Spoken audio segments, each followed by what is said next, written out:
Натрий хлоридінің сулы ертіндісінің электролизін зер салып қарастырайық.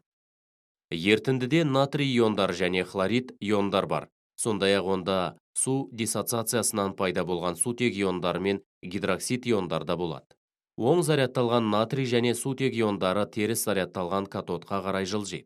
Ал хлорид иондар мен гидроксид иондар оң зарядталған анодқа қарай жылжиды. Осылайша әрбір электродқа қарай ионның екі түрі жылжиды. Бірақ әрбір электродта ионның тек бір түрі ғана реакцияға түсе алады. Катодтағы реакция сутек иондарының тотықсыздануын көрсетеді. Сол себепті электролиз өнімдерінің бірі сутек газы. Неліктен натрий емес? Негізінде натрий белсенділігі аса жоғары металл, және өзге де белсенді металдар сияқты, ол да атомдарға айналмай, иондық қалпын сақтау қасиетіне ие. Сол себепті катодтағы тотықсыздану реакциясына белсенділігі төмендеу сутек қатысады, ал натрий иондары ертіндіде қалып қояды. Анод хлорид иондар мен гидроксид иондарды тартады.